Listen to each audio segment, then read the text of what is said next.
एक सुविधा मिळून घेतलेल्या आहेत, परंतु त्या घेतलेल्या सुविधा त्याच्यामध्ये वाढ करायचं राहिलं बाजूला, त्या एक एक सुविधा काढून टाकायचा प्रयत्न हे महापालिका प्रशासन करते। आणि त्याच्यामध्ये सर्वात जो बळी आहे तो आपला आस्थापना विभागामध्ये क्लेरिकल कर्मचारी असेल, इन्स्पेक्टर स्टाफ असेल, याला आता बळी देण्याचं काम चाललेलं आहे आणि त्या विरोधातला आपला आज हा मोर्चा आहे। त्याचबरोबर जुनी पेन्शन योजनेबद्दल आहे एक मोठा इतिहास आहे, मी आपल्या समोर बोलेन, पण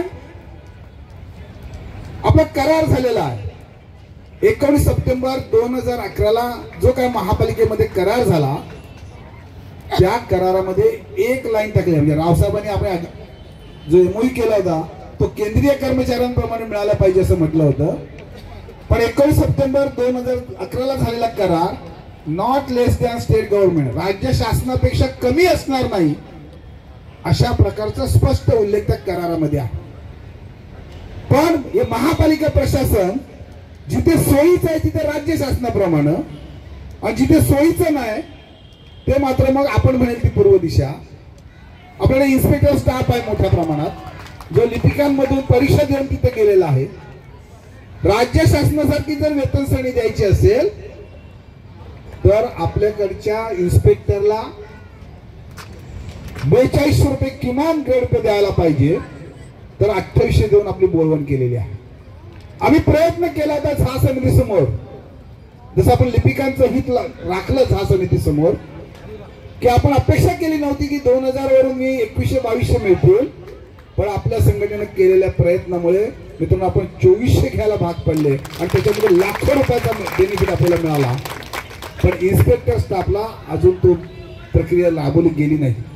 त्यामुळे हा एक ज्वलंत प्रश्न आहे, हा जो निरीक्षकीय कर्मचाऱ्यांसाठी महत्वाचा नाही, आपण त्याचा उल्लेख याच्यामध्ये केलेला। आज कपिल साहेब इथे बसलेले आहेत, त्यांनी या सगळ्या याचं नेतृत्व केलं होतं आणि आपण ज्यावेळेला इथे मोर्चा काढला होता, परीक्षा वेळेवर घेतली नाही। 2015चं परिपत्रक आहे, कारण कालबद्ध पदोन्नती आता हा सेवा शर्तीचा भाग झालेला आहे आणि सेवा शर्तीचा भाग असेल तर परीक्षा करणं घेणं आणि परीक्षा आपण देणं हे क्रमप्राप्त होतं, पण दुर्दैवानं त्या परीक्षा घेतल्या गेल्या नाही।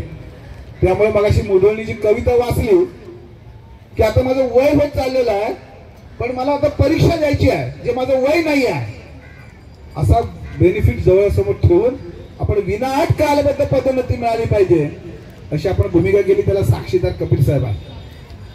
आयुक्तांनी ते मान्य केलं होतं, एवढंच नाही तर त्याची अंमलबजावणी होत नाही, कारण हे काही नेते जाऊन त्यांना भेटले होते आणि ते 50 आणि 15चं गणित आणलं आणि आपल्या घेतलेल्या निर्णयावर आपल्या विजयावर हरताळ फासायचं काम केलं त्या मित्रांनी मंडळींनी।